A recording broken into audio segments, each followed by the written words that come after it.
productos de desecho, porque nosotros a cada momento producimos desechos. ¿Y por qué producimos desechos? Porque hacemos metabolismo, o sea, nuestras células trabajan. Cada vez que nuestras células trabajan, o sea, hacen procesos anabólicos, procesos catabólicos, se pueden formar desechos. Y precisamente esos desechos tienen que ser eliminados.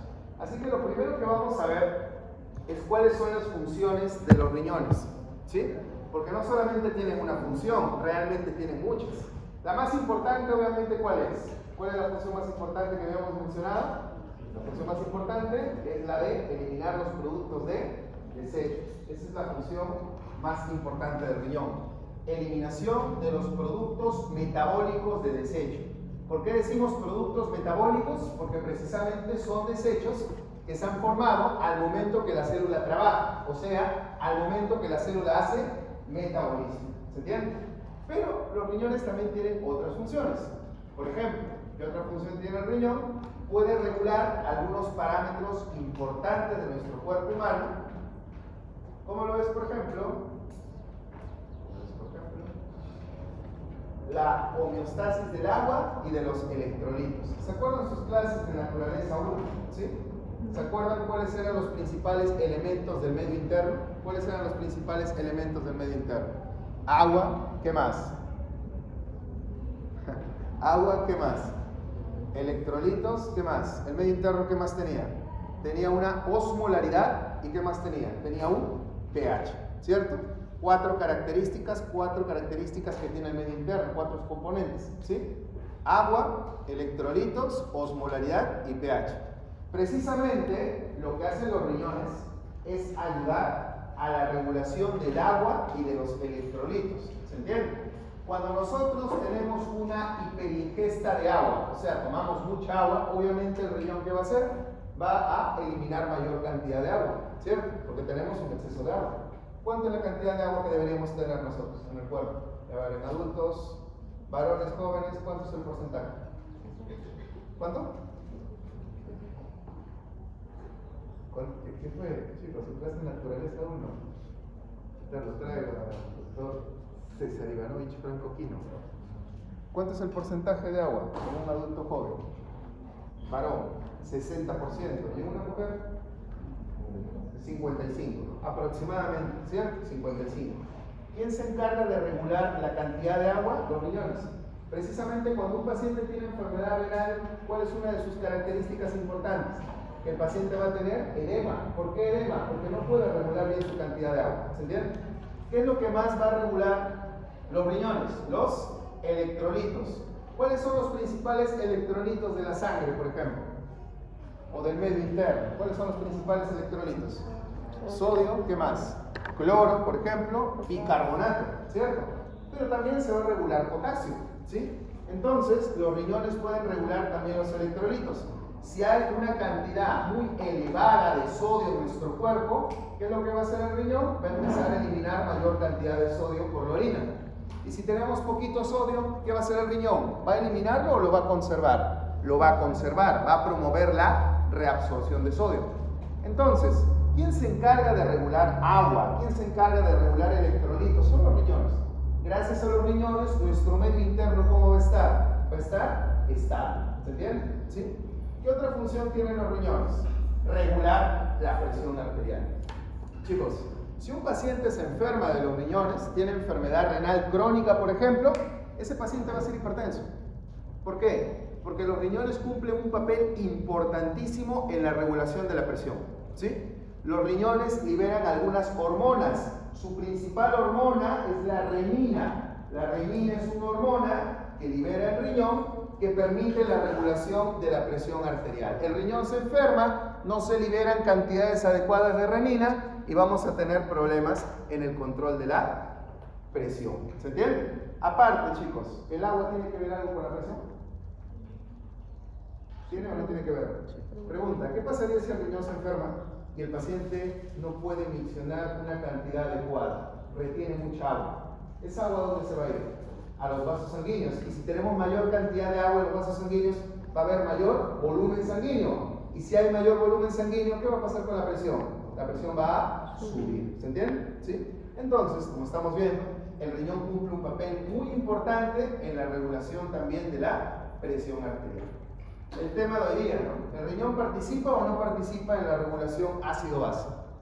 Claro. ¿Cuál era el principal buffer de nuestra sangre, de nuestro medio interno?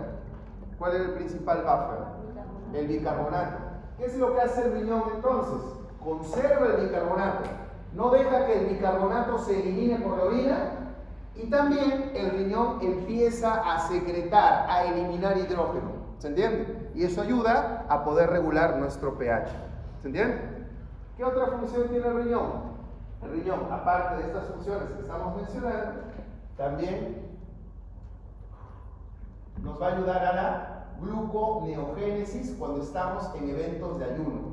Pregunta por sus clases básicas de bioquímica, ¿qué es gluconeogénesis? ¿Formación de glucógeno? ¿No sé? ¿Degradación? Entonces debería decir crisis. ¿Formación de glucosa a partir de qué?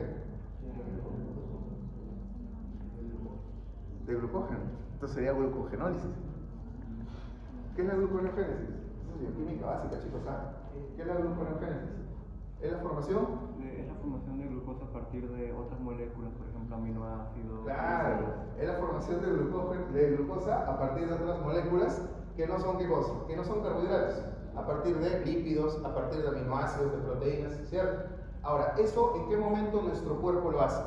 Lo hace cuando no tenemos glucosa disponible, o sea, en ayuno, ¿cierto? Pero no les voy a mentir. Quien hace esta función principalmente no es el riñón, es el hígado, pero el riñón lo ayuda. ¿Se entiende? Lo ayuda. Tiene un papel secundario, pero lo hace. ¿Sí? Lo hace. ¿Sí? ¿Qué más? ¿Qué más hace el riñón? El riñón, aparte de todas estas funciones que hemos visto, también va a liberar algunas hormonas. Ya les dije una. ¿Qué hormona les he dicho que libera el riñón? La renina. Pero hay otra que se llama eritropoyetina. ¿Para qué sirve la eritropoyetina? Para la eritropoiesis. ¿Y qué es eritropoiesis? Formación de eritrocitos. ¿Se entiende? Cuando nosotros necesitamos eritrocitos, el riñón va a liberar eritropoyetina para que se forme. ¿En qué situación podríamos necesitar mayor cantidad de eritrocitos? ¿En qué situación? Cuando vamos a la altura. Cuando vamos a la altura, ¿cierto? ¿Qué sucede a la altura con la presión parcial de oxígeno? ¿Aumenta o baja? Baja, hay poco oxígeno. Si hay poco oxígeno, ¿qué quiere hacer nuestro cuerpo? Quiere coger toditito el oxígeno que hay. Hay poco, pero quiere cogerlo todo. Entonces, ¿cuál es la célula por excelencia que transporta oxígeno? Los eritrocitos. Entonces, empieza a liberar el riñón eritropoyetina, y esa eritropoyetina hace que aumente el número de eritrocitos y podamos transportar mejor el oxígeno. ¿Se entiende, no? ¿Sí? ¿Ok? Entonces, el riñón libera hormonas. ¿Y qué más? ¿El riñón qué otra función tiene? Tiene un montón de funciones, sí, pues un montón. Por eso cuando un paciente se enferma el riñón, una catástrofe, ¿no? ¿Qué hace el riñón? Ayuda a la activación de la vitamina D. ¿Para qué sirve la vitamina D? ¿Y dónde se formaba principalmente la vitamina D? ¿O no formamos vitamina D? Todo es por consumo. Al primero, ¿para qué sirve la vitamina D?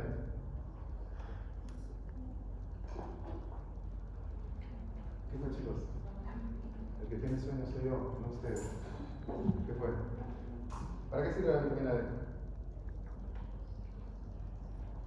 Complicado, cuando la red de internet es muy lenta, a veces el video no funciona mucho.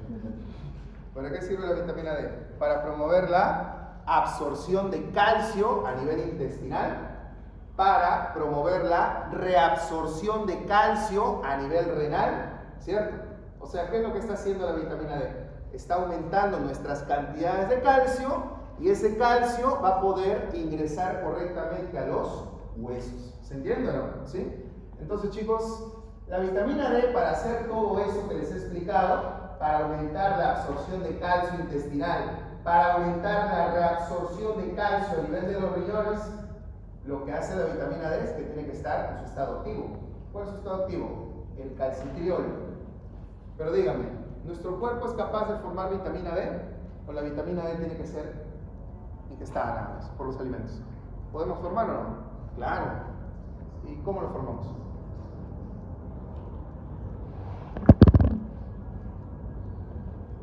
¿En qué curso estamos, chicos? Fisiología Humana, ¿cierto? Universidad Nacional Mayor de San Marcos, ¿cierto? ¿En dónde se forma la vitamina D? En la piel, pues, ¿cierto? Las células epiteliales, por ejemplo, en la piel se forma vitamina D, pero estimulado gracias a qué? A la luz solar, ¿cierto? A la luz solar. La luz solar nos va a estimular la producción de vitamina D. Pero esa vitamina D es una vitamina D activa o inactiva? Es inactiva, o sea, ¿será calcitriol o será calcidiol? ¿Cuál es el inactivo? El calcidiol. Y luego tiene que ir al riñón para que se active, para que se transforme de calcidiol a calcitriol. ¿Se entiende, no?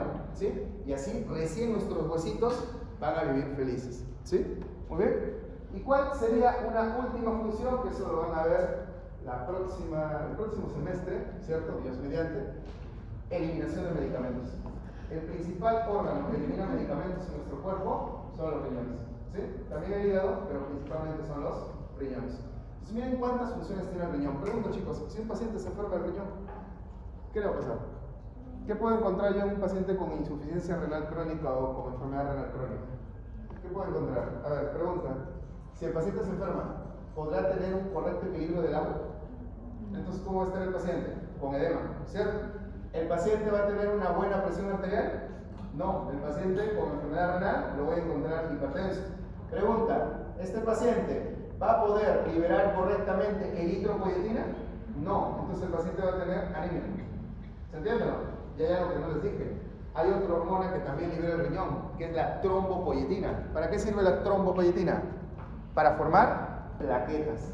Por eso un paciente con enfermedad renal crónica es un paciente que ante una herida o una lesión comienza a sangrar, porque sus cantidades de plaquetas tampoco son adecuadas. ¿Tendrá osteoporosis o no el paciente con enfermedad renal? ¿Por qué? Porque no hay una correcta activación de la vitamina D. Y estos pacientes con enfermedad renal, cuando le damos medicamentos, y ahora van a aprender en farmacología, hay que hacer toda una estrategia para no intoxicarlo con fármacos, porque sus riñones van a poder eliminar esos medicamentos, no lo van a poder eliminar, ¿sí? Entonces miren lo importante que es el riñón. Si el riñón se enferma, vamos a tener muchas complicaciones, ¿sí? Ahora, ¿cuál era su principal función del riñón? ¿Cuál era su principal función del riñón? Eliminación de desechos. La pregunta es, ¿conocen algún desecho? ¿Qué desechos conocen? Urea. Urea, muy bien. ¿Otro? ¿Cuál? Bilirrubina, ¿ya? ¿Otro? Bueno, vean que no se han descargado la clase del siglo pasado, o sea, esa es iniciativa, ¿no? Entonces voy a llevar, me cargo las diapositivas, todavía no se han colgado, pero el semestre pasado, o sea, ¿no? Ahí leyendo, ¿no? Ahí está clarísimo. A ver, tenemos acá, ¿qué productos de desechos tenemos? Por ejemplo, ustedes lo han mencionado, uno de los principales productos de desecho es la urea. ¿La urea en qué momento se forma? Cuando hay metabolismo de proteínas. Cuando empiezan a metabolizarse las proteínas, se forma urea. ¿Se entiende? ¿Sí? Es el principal desecho que tenemos, la urea. Es el principal desecho. ¿Sí? Luego tenemos a la creatinina. La creatinina es un desecho que principalmente se forma en el músculo. O sea, las células musculares cuando empiezan a trabajar, empiezan a formar esta creatinina. Si ustedes recuerdan bioquímica, había una molécula que se llamaba fosfocreatina. No sé si recuerdan. ¿Para qué sirve la fosfocreatina en el músculo? ¿Qué función tenía la fosfocreatina en el músculo? Eso es bioquímica. Ustedes llaman bioquímica, ¿no? Del grupo fosfato. Como naturaleza 2, ¿cierto? ¿Sí? Pero se han llevado, ¿no? Ah, se han llevado. ¿Para qué sirve la fosfocreatina? Era una molécula energética, era una molécula que le daba energía al músculo, ¿cierto? Es más, no sé si han visto que los deportistas consumen un producto que se llama creatina, ¿cierto? ¿Para qué sirve eso? Eso es para reponer fosfocreatina y que tengan más energía al momento de hacer ejercicio, ¿cierto? Entonces, producto del metabolismo de esa molécula se forma la creatinina, que es un producto de desecho. ¿Qué más? ¿Qué otro producto metabólico tenemos? Aparte de la urea, aparte de la creatinina, tenemos el ácido úrico. El ácido úrico se produce gracias al metabolismo de las purinas. Pregunta, dos purinas muy conocidas o bases úricas.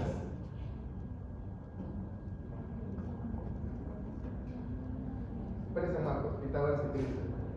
Saco Riveros. ¿Cuáles son? ¿Cuál? Adenosina y guanina. Muy bien, señorita. Se metaboliza eso y se obtiene ácido úrico. Ojo, que esos productos que ha dicho su compañera, esas purinas, no solamente las tenemos dentro de nuestras células, sino también las podemos consumir en forma de carnes, en forma de mariscos. Las carnes y mariscos tienen una alta cantidad de purinas y por eso formamos ácido úrico. Habrán escuchado que cuando uno come mucha carne forma mucho ácido úrico, ¿cierto? Y por eso algunos pacientes inclusive pueden desarrollar enfermedades como artritis gotosa, ¿cierto? Por acúmulo de ácido úrico, ¿sí? Muy bien. ¿Qué otro producto metabólico tenemos? ¿Qué otro producto metabólico? La bilirrubina, que por ahí lo dijeron. ¿La bilirrubina a partir de qué se forma? De la hemoglobina. ¿Y la hemoglobina en dónde la tenemos? ¿En la sangre? En el cuerpo. ¿En dónde? En el eritrocito, ¿cierto? Chicos, ¿cuánto es el tiempo de vida de un eritrocito? ¿Por qué dudan? ¿Por qué no contestan con seguridad? ¿Cuánto es el tiempo de vida de un eritrocito? 120 días. Después de 120 días, ¿qué le pasa al eritrocito? Se va al vaso y ahí lo asesinan, ¿cierto? Los macrófagos lo atacan, lo destruyen y tenemos hemoglobina libre. Esa hemoglobina se va a partir en dos, en un grupo M y en un grupo globina. El grupo M se transforma primero en biliverdina y luego de biliverdina se transforma a bilirrubina. ¿Se entiende? ¿Sí? ¿Muy bien? Entonces la bilirrubina es producto del metabolismo de la hemoglobina. Y la bilirrubina se elimina por la orina. Por eso no han visto que la orina tiene un color medio amarillento. Eso es básicamente por la bilirrubina. Y el último producto metabólico es el amoníaco, que el amoníaco se va a conseguir por el metabolismo de la glutamina. La glutamina, acuérdense, es un aminoácido. Es el principal aminoácido formador de proteínas en el músculo. ¿Sí? Es el principal aminoácido formador de proteínas en el músculo. ¿Se entiende, no? ¿Sí? Entonces, miren cuántos productos de desecho tenemos. ¿Sí? Hay varios. Y todos esos lo elimina ¿quién? El riñón. Entonces, chicos, pregunta, ¿el riñón descansa? El riñón trabaja 24/7, chicos. 24/7. Trabaja a cada momento eliminando nuestros desechos. ¿Sí? ¿Muy bien? Bueno, esto ya lo han visto seguramente con los doctores de anatomía, el doctor Castro, el doctor Temochi, ¿no? Han visto seguramente la parte de la anatomía del riñón. Así que no voy a entrar mucho a detalle. Solamente recordarles que hay una médula y una corteza. ¿Sí? En la médula y en la corteza vamos a encontrar unas estructuras que a nosotros en fisiología nos importa mucho, que son las nefronas. Nefrón o nefrona, es lo mismo. ¿Sí? Nefrón o nefrona. Nefrone no. Nefrón o nefrona. ¿Sí? Nefrón o nefrona. Llámenlo como quieran. Nefrón o nefrona. Cualquiera de los dos. ¿Sí? Ahora, el nefrón es la unidad funcional. ¿Por qué decimos que es la unidad funcional? Porque es la mínima unidad que va a ayudarnos a formar ¿qué cosa? A formar orina. ¿Se entienden? ¿Sí? ¿Cuántas nefronas tendrá un riñón? Aprox. ¿Cuántas nefronas tendrá un riñón? Cada riñón puede tener hasta 1 millón de nefronas.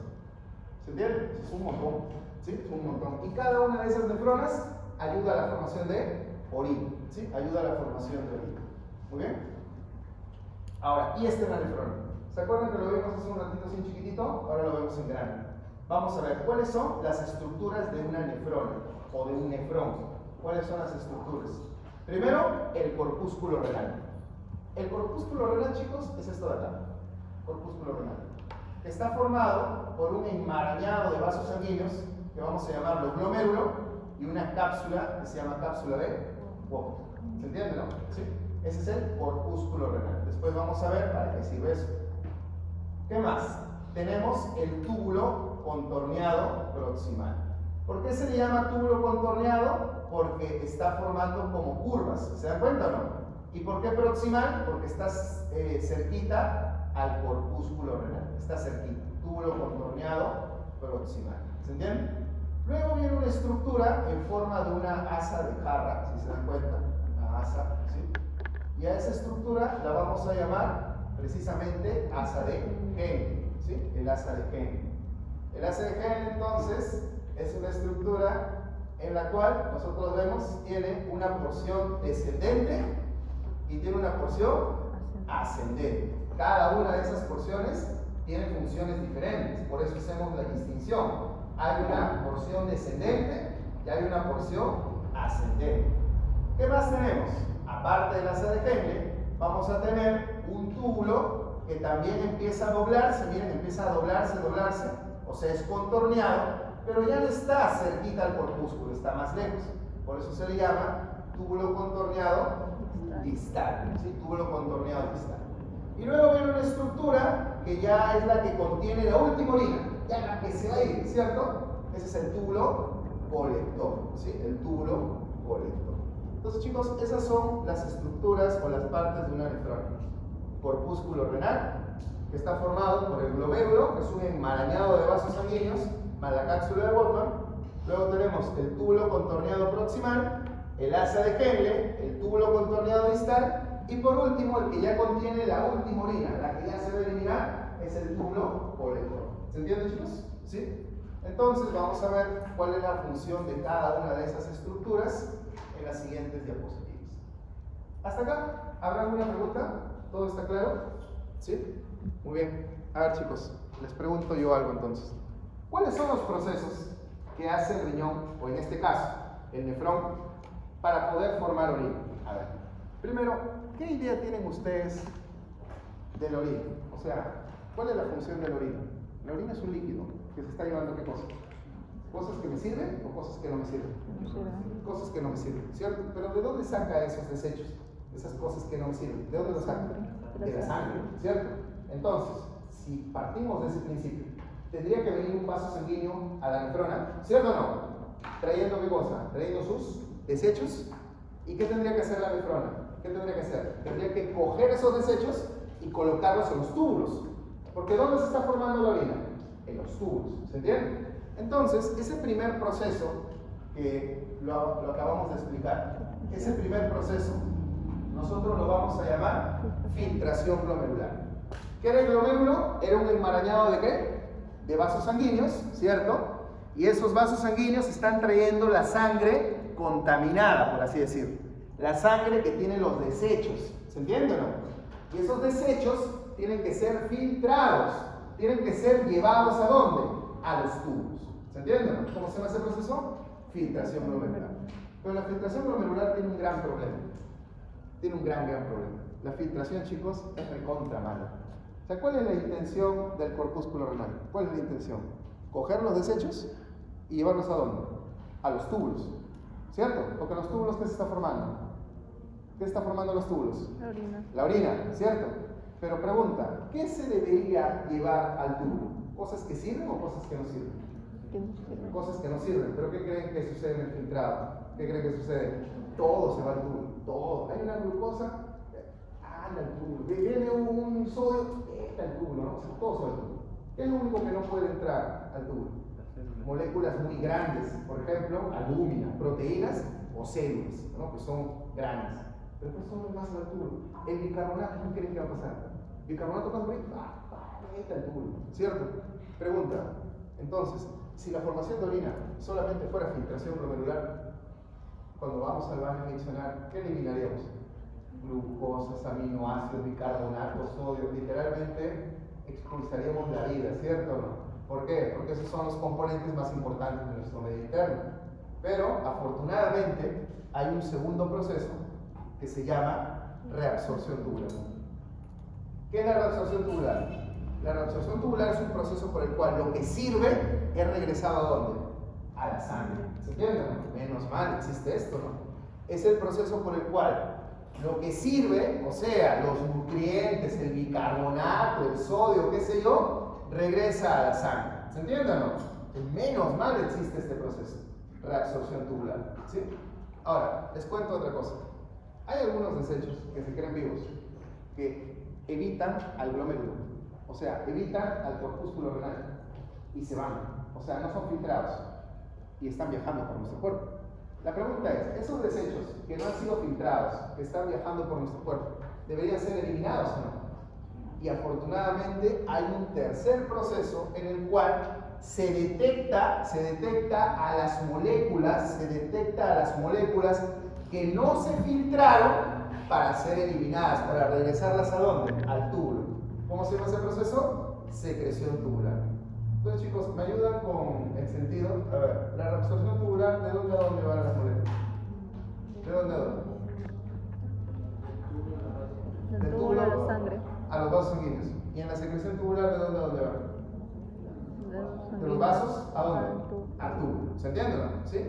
En la secreción tubular, ¿qué es lo que va de los vasos al túbulo? Las sustancias de desecho que no se habían filtrado. ¿Se entiende, no? ¿Sí? Y una vez que terminan estos tres procesos, filtración glomerular, reabsorción tubular, secreción tubular, cuando terminan esos tres procesos, recién decimos, habemos orina. Tenemos la orina, ¿cierto? La orina final, la que se va a eliminar. ¿Se entiende, chicos? ¿Sí? Muy bien. Sigamos entonces. Sigamos.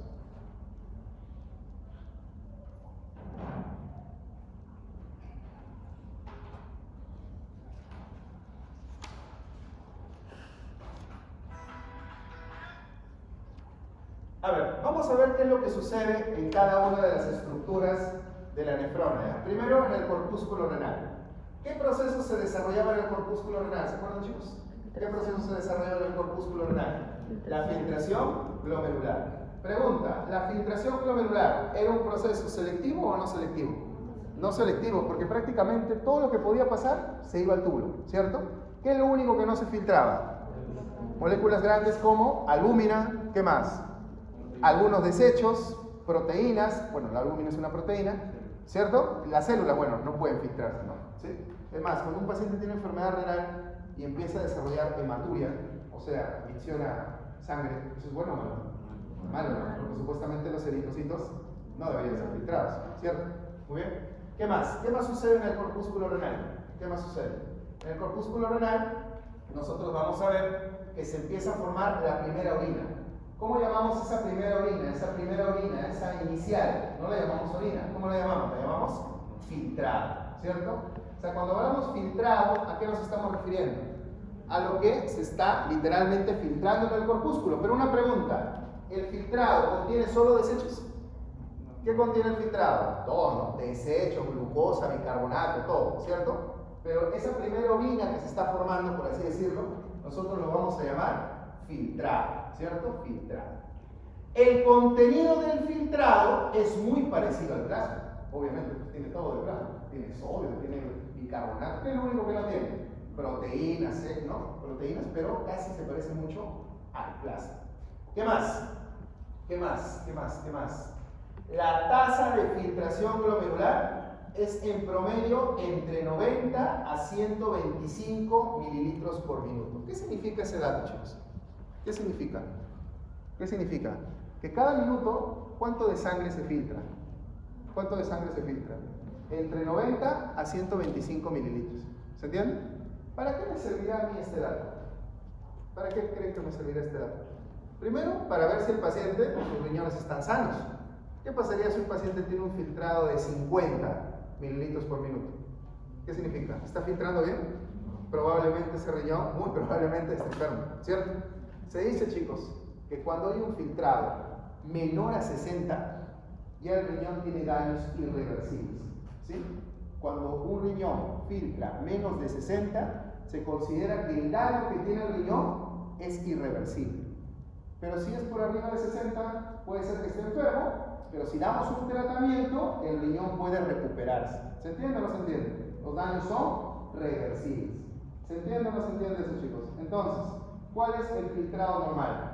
De 90 a 125 mililitros por minuto. ¿Estamos de acuerdo? ¿Qué pasa si es un poco menos de 90? Pero no llega todavía a 60, un poco menos. 80, 75. ¿Está enfermo ese riñón? Probablemente. Pero sus daños, ¿cómo son? ¿Reversibles o irreversibles? Reversibles. Todavía son reversibles. Pero menos de 60, ya los daños son irreversibles. Y menos de 15, hay solo dos opciones. O un trasplante renal para el paciente, o al paciente estar a cada momento sometiéndolo ¿a qué? A una diálisis. ¿Se entiende? Menos de 15, ese riñón o se trasplanta o se somete al paciente a diálisis continua. ¿Se entiende? Entonces, la tasa de filtración glomerular a mí me va a servir para determinar si el riñón está muy enfermo, moderadamente enfermo o tiene una enfermedad leve. ¿Sí? Muy bien. sigamos. Entonces, chicos, acá se ve el proceso de filtración, miren. Está viniendo por acá. ¿Quién está viniendo por acá? Está viniendo la sangre, ¿cierto? Por una arteriola que se llama arteriola, ¿cómo se llamará? Si está llegando, ¿aferente o coferente? Aferente. Viene la sangre contaminada y acá comienza el proceso de filtración.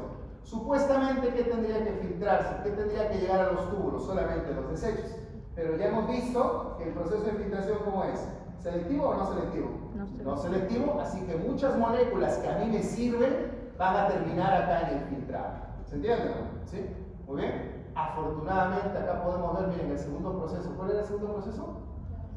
La reabsorción tubular, en el cual los componentes que todavía me sirven van a regresar a los vasos sanguíneos, a los vasos peritubulares, ¿sí? A los vasos peritubulares.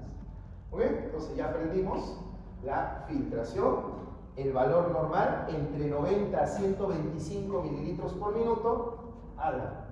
Pero hay un dato que no les dije. Miren, esto es escandaloso, ¿eh? Miren, chicos. Miren cuánto se filtra. ¿Cuánto se filtra? 125 mililitros por minuto. O sea, esa es nuestra orina inicial, ¿no? Miren al final cuánto es la orina. ¿Cuánto es? 1 mililitro por minuto. O sea, ¿qué fue? ¿El proceso de reabsorción se reabsorbe un poquito? ¿O hay una gran reabsorción? Gran reabsorción, ¿no? ¿Cuánto normalmente uno micciona al día? De 1 a 1.5 litros. Si no existiera reabsorción, tú miccionarías 100 litros al día. Imagínate, ¿no? ¿Cuánto de agua tendrías que reponer? Claro. O sea, es escandaloso. El proceso de reabsorción recupera muchas cosas, incluyendo agua. ¿Sí? Muy bien, chicos. Sigamos.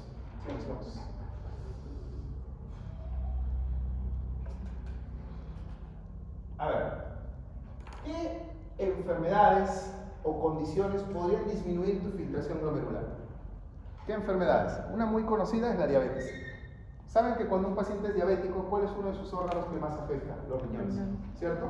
Como vemos acá, la diabetes, enfermedades como diabetes, hipertensión, también la hipertensión puede dañar riñones y puede hacer que la filtración disminuya, ¿sí? La diabetes, la hipertensión, obviamente la enfermedad renal, ¿no? Si un paciente tiene enfermedad renal crónica, la filtración también va a disminuir. Pero hay momentos en los cuales el sistema simpático se puede activar. ¿Se acuerdan? Fisiología del sistema nervioso autónomo, que vieron con el doctor Franco. ¿Se acuerdan? Hay situaciones en las cuales el sistema simpático se puede activar y el sistema simpático también puede reducir momentáneamente la filtración glomerular. ¿Sí? Eso no es patológico, eso es fisiológico, pero ¿cuál sí es patológico? ¿Cuál es patológico? Enfermedad renal, diabetes, hipertensión. Esas enfermedades pueden reducir la tasa de filtración glomerular. ¿Sí? Muy bien, chicos. ¿Se entendió todo lo que pasa en el corpúsculo renal? ¿Sí? ¿Cuál es el principal proceso que pasa en el corpúsculo? La filtración. ¿Es un proceso selectivo o no selectivo? No es selectivo, ¿cierto? No es selectivo. Y ahora vamos a ver qué es lo que pasa en el túbulo contorneado proximal. Miren, si me preguntan cuál es la parte que más trabaja en la nefrona, es esta. El túbulo contorneado proximal hace un montón de cosas. ¿Se acuerdan la primera diapositiva que hicimos en la clase? Las funciones del riñón. ¿Sí? Casi todas las funciones suceden en el túbulo proximal. ¿Sí? Como vamos a ver. Miren. ¿Qué es lo que sucede en el túbulo contorneado proximal? ¿Qué es lo que sucede? Primero, se da la mayor cantidad de reabsorción. Por ejemplo, la mayor cantidad de agua, la mayor cantidad de sodio, de cloro, de bicarbonato se reabsorben a este nivel. Pregunta, ¿yo quiero perder mi bicarbonato? ¿Quiero perder mi sodio? ¿Quiero perder mi agua? No, pues. Entonces se reabsorbe principalmente en el túbulo contorneado proximal. La mayor cantidad de los procesos de reabsorción suceden en el túbulo contorneado proximal. ¿Se entiende, no? ¿Sí? ¿Qué más? La glucosa y los aminoácidos, ¿que me van a servir o no me van a servir? Yo quiero que se elimine glucosa. ¿Quiero que por mi orina se vayan aminoácidos? No. La glucosa es energía. Los aminoácidos son los ladrillitos para formar proteínas. Yo no quiero que se eliminen. Y afortunadamente, casi el 100% de la glucosa y el 100% de los aminoácidos se van a reabsorber acá, en el túbulo contorneado proximal. O sea, mire, hasta acá nada más, porque si se dan cuenta, faltan varias líneas proyectadas. Hasta acá. Las funciones que hace el túbulo contorneado proximal son importantes o no? Son recontra importantes. Como vemos, permite la reabsorción principalmente de agua, del sodio, del cloro y del bicarbonato, aparte de la glucosa, aparte de los aminoácidos. ¿Se entiende? ¿Sí? Muy bien. ¿Qué más? ¿Qué más? Secreta principalmente ácido úrico y creatinina. O sea, acá en el túbulo proximal se da la principal secreción. ¿Qué secreción? ¿Qué secreción? Es lo contrario de qué? La absorción. De reabsorción. ¿Se entiende, no? ¿Se acuerdan que yo les dije, díganme el sentido? ¿La reabsorción qué es? ¿De dónde van las moléculas? En la reabsorción. Del túbulo a la sangre. Y cuando digo secreción, ¿de dónde va? De la sangre al túbulo. Miren, acá en el túbulo contorneado proximal se da la principal secreción del ácido úrico y de la creatinina, que son desechos muy importantes, ¿o no? Muy importantes, ¿cierto? ¿Qué más sucede en el túbulo contorneado proximal? Se va a generar la gluconeogénesis. ¿Se acuerdan que yo les había comentado que el riñón tenía un papel secundario, pero lo hacía en la formación de nueva glucosa? ¿Cuál es el órgano de nuestro cuerpo que tiene esta función en primer lugar? El hígado, ¿cierto? Pero bien, en el túbulo contorneado proximal es donde se va a generar la gluconeogénesis. ¿Qué más? En el túbulo contorneado proximal también nosotros vamos a tener la síntesis de esas dos hormonas. ¿Se acuerdan? De la eritropoyetina y de la trombopoyetina. Acá es donde se va a formar. ¿Para qué servía la eritropoyetina? Para formar más eritrocitos. ¿Y para qué servía la trombopoyetina? Para formar plaquetas. Miren, esto va a suceder en el túbulo contorneado proximal. Dígame, ¿tiene un montón de funciones o no? El túbulo contorneado proximal. Y falta todavía. Acá es donde se da la activación de la vitamina D. Acá es donde se transforma el calcidiol, que es la forma inactiva, en calcitriol, que es la forma activa. ¿Y para qué servía la vitamina D? ¿Para qué servía? Para la absorción de calcio en el intestino, para la reabsorción de calcio en el riñón. ¿Para qué más? Para la inhibición, porque se me olvidó, la inhibición de una hormona que se llama paratormona. ¿Recuerdas? La paratormona lo que hace es descalcificar al hueso, por así decirlo. Eso no nos conviene. ¿Qué hace la vitamina D? La inhibe, ¿cierto? Para mejorar la densidad ósea. La vitamina D ayuda a que haya una mejor fijación del calcio en los huesos. ¿Se entiende? ¿Qué pasa si no tenemos vitamina D? ¿Qué sucede? No hay vitamina D, vamos a tener mayor riesgo de osteoporosis. ¿No? Mayor riesgo de osteoporosis. Muy bien. Sigamos. Curioso, ¿no? En mujeres adultas mayores, ¿me dejas terminar con este dato? En mujeres adultas mayores, a veces se recomienda tener suplementos de vitamina D. Por varios factores. Ustedes saben que una mujer adulta mayor, ¿qué sucede? Tiene mayor riesgo de osteoporosis. ¿Por qué? Porque al entrar a la menopausia hay una baja de estrógenos y eso perjudica al hueso, ¿cierto? Pero también lo que se ha visto últimamente es el abuso de los... no, mejor no les digo, porque después lo van a interpretar mal y... hay un abuso de los bloqueadores, ¿no? O sea, está bien usar bloqueadores, es importante, pero en mujeres adultas mayores hay que tener mucho cuidado con eso. Los bloqueadores son buenos, obviamente, pero puede alterar también la llegada de esos rayos estimulantes para que haya formación de vitamina D. Obviamente uno tiene que colocarse el bloqueador en momentos en los cuales el sol esté en su máxima intensidad, pero hay que tener mucho cuidado también con el sobreabuso de esos aditamentos, ¿no? ¿Sí? Entonces se ve mucho el consumo de vitamina D. Muy bien, a ver, túbulo contorneado proximal. A ver, chicos, ¿qué es lo que sucede? Túbulo contorneado proximal. Tenemos reabsorción y tenemos secreción. ¿Se acuerdan quién se reabsorbía? Sodio, cloro, bicarbonato, potasio. ¿Qué más se reabsorbía? Glucosa, agua, aminoácidos. Acá el gráfico está muy claro. ¿Y quiénes se secretaban? Principalmente ácidos orgánicos, como por ejemplo ácido úrico. ¿Qué más? También creatinina, ¿cierto? Muy bien.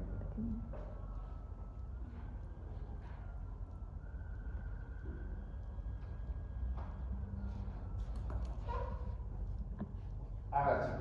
Siguiente porción. Asa de Henle, ¿sí? Asa de Henle. A ver, ¿cuántas partes tenía las...? Ah, perdón, me estaba olvidando. ¿Tenías una pregunta?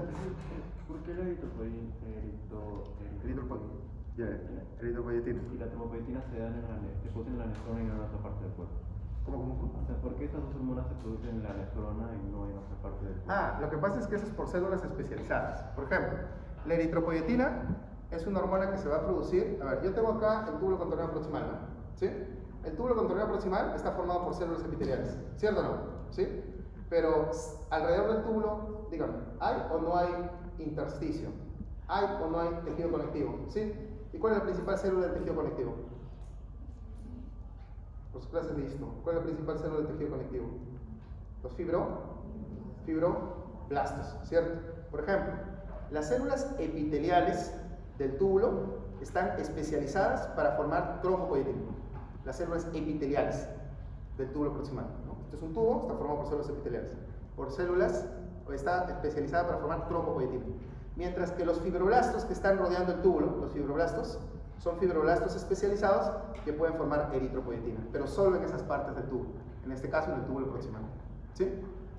Hay muchas células especializadas en el cuerpo, ¿no? Algunas están especializadas, por ejemplo, en histología habrán visto las células justaglomerulares, las células de la mácula densa, han visto ya riñón, ¿no? ¿Sí? Esas también son células especializadas. Por ejemplo, la mácula densa y las células justaglomerulares liberan también algunas hormonas, ¿sí?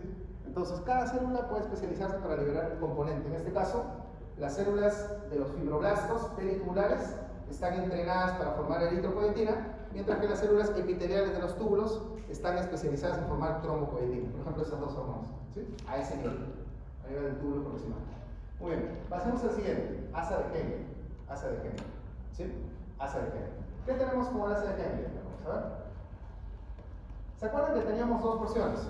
La porción descendente y la porción ascendente. ¿Se acuerdan? Porción descendente, porción ascendente. Muy bien. La porción descendente es permeable al agua, pero no a los solutos. Es permeable al agua, pero no a los solutos. ¿Qué significa? Chicos, tienen que aprender algo. En el asa de Henle prácticamente solo hay reabsorción. Hay poquita secreción de hidrógeno, pero casi nada. Su principal proceso en el asa de Henle es reabsorción. Ahora la pregunta sería, ¿qué se reabsorbe? ¿Agua o solutos? ¿Sí? ¿Qué dice ahí? En la porción descendente es permeable a qué? Permeable al agua. O sea, va a haber reabsorción de agua. ¿Se entiende? En la porción delgada descendente va a haber reabsorción de agua. Pero no es permeable a los solutos. ¿Qué significa? Que los solutos no se van a reabsorber. Para eso existe ¿qué porción? Para eso existe la porción ascendente. La porción ascendente, chicos, que tenemos dos, ascendente delgada y luego se hace más gruesa, ascendente gruesa, permite precisamente la reabsorción de solutos. Porque la porción ascendente no es permeable al agua, solo los solutos. O sea, ahí no va a haber reabsorción de agua, solo de solutos. Entonces, chicos, ¿importa o no importa saber si estamos hablando de la porción descendente o ascendente? Sí importa. La porción descendente, ¿qué es lo que permite? Reabsorber agua. Y la porción ascendente, ¿qué nos permite reabsorber? Solutos. ¿Se entiende? Pero prácticamente en el asa de Henle no hay procesos de secreción. Solamente hay procesos de reabsorción. Se secreta un poquito de hidrógeno, nada más. Pero prácticamente los procesos que más suceden acá, a este nivel, son procesos de reabsorción. ¿Cómo lo vemos acá? Miren, acá altura estamos. ¿Descendente o ascendente? Primer gráfico, acá arriba. ¿Ascendente o descendente? Descendente. ¿Por qué es descendente? Delgado. Ahí se descendente. Porque es delgado. ¿Por qué es descendente? Sale ¿Por qué se está reabsorbiendo? Agua. Agua. ¿Y acá abajo qué estamos viendo? Estamos viendo reabsorción de solutos. Se reabsorbe el sodio, se reabsorbe el cloro, se reabsorbe el potasio, el bicarbonato, el calcio, se reabsorben solutos. Y hay una poquita secreción de hidrógeno, casi nada. ¿Se entiende? O sea, ¿cuáles son los procesos o el proceso más importante en el asa de Henle? ¿Cuál es el proceso más importante? La reabsorción.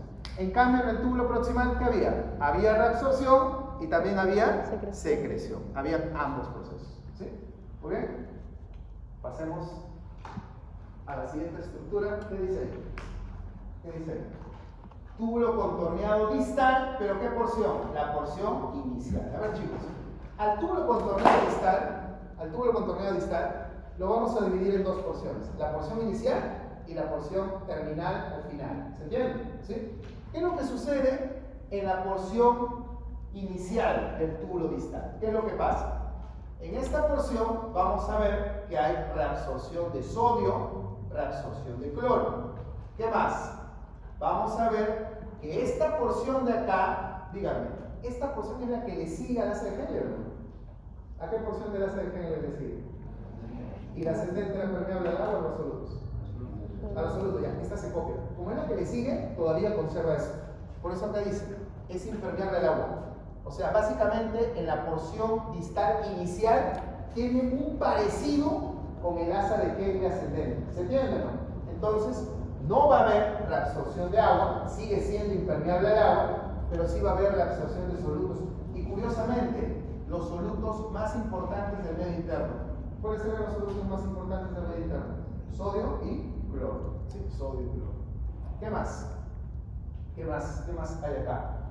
En la porción distal inicial, como estamos viendo acá, va a haber básicamente una reabsorción de sodio, va a haber una reabsorción de cloro, ¿cierto? De solutos, pero ¿va a haber reabsorción de agua? No va a haber reabsorción de agua. ¿Se entiende? No va a haber. En la inicial, por lo menos, no va a haber. Y ahora, la última porción, el túbulo contorneado distal final y túbulo colector. Doctor, ¿por qué los ha juntado? Porque se parecen mucho. Tienen las mismas células. ¿Se entiende? O sea, la parte final del túbulo distal se parece mucho al túbulo colector. Tienen las mismas células. Tienen unas células que se llaman células principales. Y algunas que se meten ahí entre las principales. ¿Cómo se llama cuando se meten así? Por acá sí, por acá no, por acá sí, por acá no. Se llaman células intercaladas. ¿Cierto? Células intercaladas. Entonces tenemos acá las células principales y las células intercaladas. A ver, acá tenemos esas dos células, como vemos, las células principales y las células intercaladas. ¿Qué más? Cada una de esas células obviamente tiene sus funciones. A ver, ¿qué más vamos a encontrar acá? A ver, ¿qué vamos a encontrar? En las células principales, chicos, hay una reabsorción de sodio, de cloro, de agua, y hay una secreción de potasio. Esto es lo que hacen las células principales.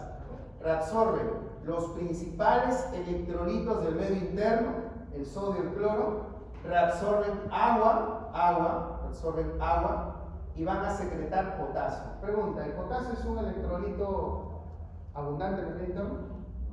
No, pues, pero sí era abundante ¿dónde? En el intracelular. ¿Conviene que haya mucho potasio, un exceso de potasio en el medio interno?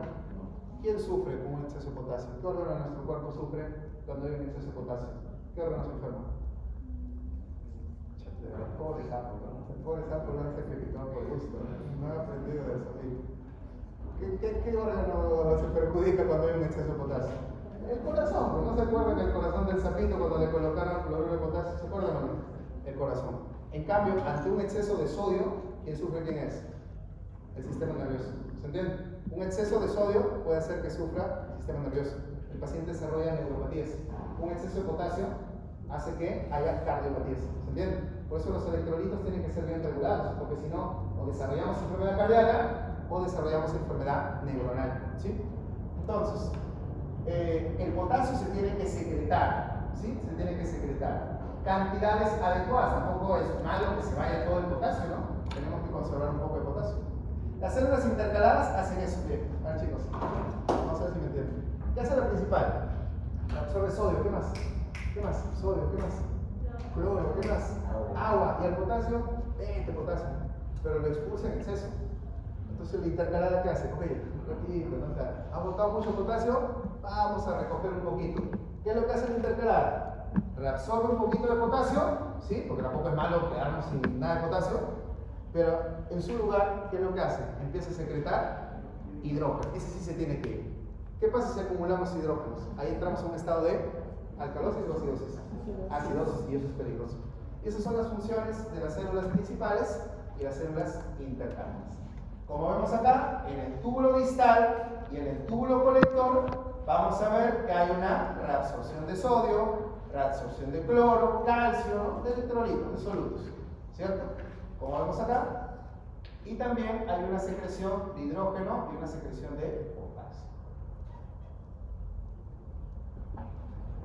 Ya para ir terminando, chicos, algunas hormonas van a ir a la nefrona, y van a estimular ciertos procesos.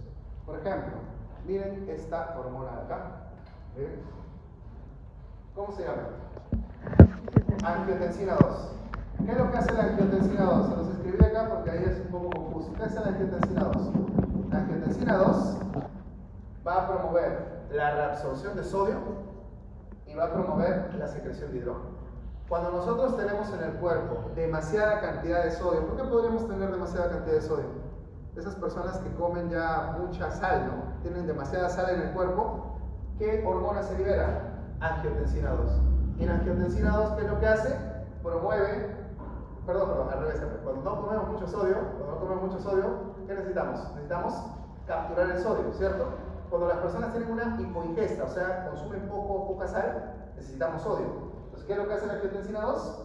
Aumenta la reabsorción de sodio y siempre va a secretar hidrógeno. Siempre, la secreción de hidrógeno es algo importante, porque si no entramos en un estado de acidosis. Entonces, estas son las funciones de la angiotensina 2. Promueve la reabsorción de sodio porque no me conviene perderlo, tengo que reabsorberlo. Y aumenta la secreción de hidrógeno. Ahora, la pregunta es, ¿en dónde actúa la angiotensina 2? ¿En qué parte de la nefrona? Como ustedes ven acá en la diapositiva, chicos, ¿actúa en qué parte? A ver, ¿dónde encuentran la angiotensina 2? ¿Dónde la encuentran? Acá, túbulo proximal, ¿dónde más? Asa de Henle. ¿Asa de Henle? ¿Dónde más? Túbulo distal. Túbulo distal, ¿dónde más? En todo. O sea, funciona en todos los túbulos. ¿Se entiende? ¿No? Angiotensina 2 actúa en todos los niveles. Proximal, asa de Henle, túbulo distal, túbulo colector, ¿sí? La angiotensina 2 actúa en todos los túbulos. ¿Cuál es la función de la angiotensina 2? Promover la reabsorción de sodio y estimular la secreción de hidrógeno. ¿Se entiende? Acá. Siguiente hormona. ¿Qué dice acá? Aldosterona. ¿Sí? La aldosterona. ¿Qué es lo que hace la aldosterona? La aldosterona permite la reabsorción de sodio. La reabsorción de sodio, igual que la angiotensina 2, sí. La reabsorción de sodio y la secreción de hidrógeno, pero también de potasio. ¿Se entiende? La secreción de hidrógeno y también de potasio. Pero acá el detalle es, ¿pero dónde actúa la aldosterona? A ver, ¿dónde ven la aldosterona? ¿Dónde ven? ¿Dónde ven? ¿Dónde ven? Asa de Henle. Asa de Henle. ¿Y dónde más? Túbulo distal. Túbulo distal y también en el túbulo conector, ¿o no? Claro, entonces la aldosterona funciona en todos los túbulos, menos en dónde? En el proximal. En el proximal. ¿Se entiende? ¿Sí? Muy bien. Y el último, la última hormona, ¿cómo se llama? Hormona antidiurética, o llamada también vasopresina, ¿sí? La hormona antidiurética solamente promueve la reabsorción de agua, nada más, utilizando unas proteínas que lo vimos, si no me equivoco, en el primer seminario, que son las aquaporinas. ¿Qué tipo de aquaporina es regulada por la antidiurética o vasopresina? Era la aquaporina, ahí está, aquaporina 2, ¿sí? La aquaporina 2. Entonces, la hormona antidiurética lo que hace es promover la reabsorción de agua. Y en su mismo nombre te das cuenta, ¿no? ¿Anti qué es? ¿Que bloquea qué cosa? Diurética, diuresis. ¿Qué es diuresis? Miccionar, ¿cierto? O sea, bloquea la diuresis, o sea, que haya un exceso de pérdida de ¿qué? De agua. ¿En qué casos se activará la hormona antidiurética? ¿En qué casos? Cuando tú tienes una hiperingesta de agua o no has tomado agua. ¿En qué momento? Cuando tienes una hiperingesta de agua o tienes una restricción hídrica, o sea, no has tomado agua. ¿En qué momento se activa?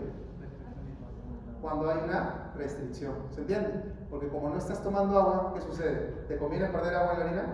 Se activa la antidiurética. La antidiurética, ¿de dónde se libera la antidiurética? ¿Se acuerdan? ¿Se acuerdan? ¿De dónde se libera la antidiurética?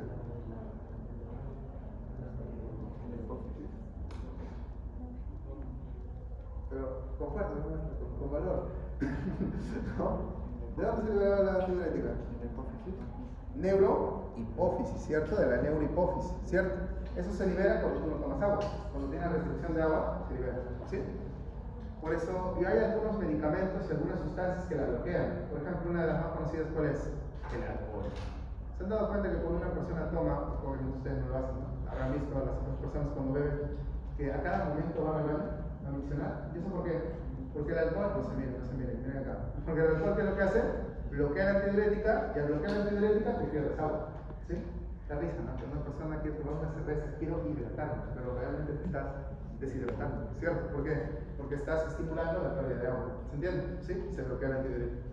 Muy bien, chicos. Entonces, es importante. ¿Y la antidiurética dónde funciona? ¿Dónde funciona? La antidiurética básicamente funciona ¿en dónde? ¿En dónde? En el túbulo distal final y el túbulo colector. Ahí funciona. ¿Sí? Ahí es donde funciona. Ahí es donde vamos a encontrar las acuaporinas. ¿Sí? Ahí vamos a encontrar las acuaporinas. Entonces, como vemos acá, la hormona antidiurética funciona principalmente ¿en dónde? ¿En qué parte?